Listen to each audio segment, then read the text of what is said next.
காலங்காத்தால பூட்டி இந்த கதை தட்டி பிள்ளையாருக்கு ஒரு வணக்கத்தை சொல்லிட்டு நாங்களும் அப்படியே கிளம்பிட்டோங்க. இவ்வளோ அவசரமாக காலங்காத்தால ஆட்டோ பிடிச்சி எங்கே போயிட்டுருக்கோன்னு பார்க்குறீங்களா? ஊருக்கு தாங்க. நாங்கள் ஊருக்கு கிளம்பிட்டோம். எங்களுக்கு இன்றைக்கி தீபாவளி ஸ்டார்ட் ஆகிடுச்சு. நேற்றுக்கு நைட் வரைக்கும் மூஞ்ச தூக்கிட்டு ஆளுக்கு ஒரு பக்கமாக உட்காந்துருந்தோம், டிக்கெட் கிடைக்கலையே அப்படின்னு சொல்லிட்டு. ஸோ ஒரு வழியாக நைட்டு டிக்கெட் கிடச்சிருச்சு. நாங்கள் காலையில் ஊருக்கும் கிளம்பிட்டோம். ரயில்வே ஸ்டேஷனுக்கு வந்தாச்சு. இங்கே பாருங்கள் எவ்வளோ கூட்டம்னு. இது காலையில் 6:30 மணிக்குங்க.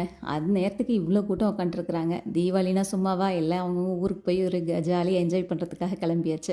ஸோ வர வழியை நாங்கள் A to Bல அப்படியே சாப்பாடையும் வாங்கிட்டு ஒரு வழியாக ட்ரெயின் ஏறிட்டோம். ட்ரெயினில் பாருங்கள் விண்டோ நல்லா பெருசாக இருந்துச்சு, வியூ சூப்பராக இருக்கும் அப்படின்னு சொல்லிட்டு ஏறும்போதே எங்களுக்கு ஒரு ஜாலியாக தான் இருந்துச்சு. அங்கே நியூஸ் பேப்பர்லாம் கொடுத்துருந்தாங்க, அது கூட வாட்டர் பாட்டிலும் கொடுத்துருந்தாங்க. ஸோ ஒரு வழியாக சாப்பிட்லாம் அப்படின்னு சொல்லிட்டு பார்க்கும்போது இதை காமிக்கிறேன் பார்த்தீங்களா, இது சாப்பிட்டு மிச்சம் வச்ச சட்னி இல்லைங்க, இதுதான் அவங்க கொடுத்த சட்னியே. இப்படி ஒரு சாப்பாடெல்லாம் சாப்பிட்டுட்டு ஒரு வழியாக ட்ரெயின் ட்ராவல் பண்ணிகிட்டு இருக்கும்போது வியூஸ்லாம் சூப்பராக இருந்துச்சு.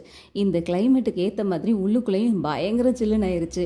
ஒரே ஏசியை ஹையில் வச்சு எல்லாருக்கும் குளிர் தாங்க முடியாமல் ஸ்வெட்டரும் கம்பளியும் எடுத்து போத்த ஆரம்பிச்சிட்டாங்க.